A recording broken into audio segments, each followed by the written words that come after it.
कभी कभी मोहब्बत वो नहीं होती जो मिल जाए, बल्कि वो होती है जो किसी को अपना बनाने की दुआ बन जाए। ये कहानी है कविराज और जिया की, दो ऐसे किरदारों की जिनकी मोहब्बत इबादत से कम नहीं थी। जब तलब मोहब्बत बन गई। कविराज एक कवि था, अकेला, चुप, लेकिन शब्दों में समंदर जैसा। वो मोहब्बत को लिखता था, मगर खुद कभी किसी से मोहब्बत नहीं की थी। जब भी लोग पूछते वो हंसकर कहता, हमने अपनी ज़िंदगी के लिए भी कभी दुआ नहीं मांगी, मोहब्बत क्या मांगेंगे। फिर आई जिया, कॉलेज की लाइब्रेरी में पढ़ने वाली एक लड़की जो किताबों में ही खुद को ढूंढती थी। एक दिन उसकी किताबें गिर पड़ी और कविराज ने उन्हें उठाया। नजरें मिली और तलब ने जन्म लिया। जब खामोशी इबादत बन गई, कविराज ने जिया को कुछ नहीं कहा, लेकिन वो उसे देखता रहा, उसकी हर बात को महसूस करता रहा। उसके लिए जिया अब एक कविता बन चुकी थी जिसे वो जीना चाहता था। पर वो जानता था, कभी कभी मोहब्बत जुबान नहीं मांगती, बस एक दिल और थोड़ी तलब काफ़ी होती है। एक दिन हिम्मत जुटाकर उसने एक छोटी सी डायरी जिया को दी। उसके पहले पन्ने पर बस इतना लिखा था, तेरी मोहब्बत की तलब थी तो हाथ फैला दिया हमने, वरना हम तो अपनी ज़िंदगी के लिए कभी दुआ भी नहीं मांगते। तीसरा पड़ाव, जब तलब को ठोकर मिली। जिया ने डायरी पढ़ी, मुस्कुराई, लेकिन जवाब नहीं दिया। उसने कहा, तुम्हारी लिखावट खूबसूरत है, पर मेरी ज़िंदगी में कोई और है। मैं टूट चुकी थी, अब फिर नहीं जोड़ना चाहती किसी को। कविराज चुप रह गया।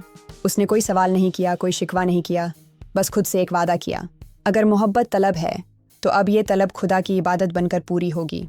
चौथा पड़ाव, जब जिया टूटी और लौट आई। महीनों बीते, कविराज अपने शब्दों में उलझा रहा, जिया अपनी उलझनों में। फिर एक दिन वो वापस आई, आंखों में आंसू थे। जिससे प्यार किया उसने धोखा दिया। अब लगता है तुम सही थे, तुम्हारी तलब इबादत थी और मैं उसे समझ नहीं सकी।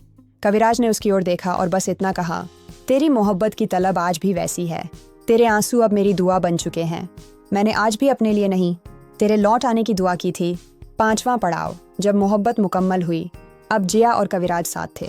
मोहब्बत अब सिर्फ तलब नहीं रही, वो अब दुआ, इबादत और ज़िंदगी बन चुकी थी।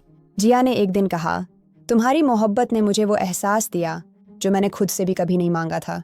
कविराज मुस्कुराया, कभी कभी हाथ फैलाने से पहले ही खुदा जान जाता है कि क्या चाहिए। तेरी मोहब्बत की तलब थी तो हाथ फैला दिया हमने, वरना हम तो अपनी ज़िंदगी के लिए कभी दुआ भी नहीं मांगते।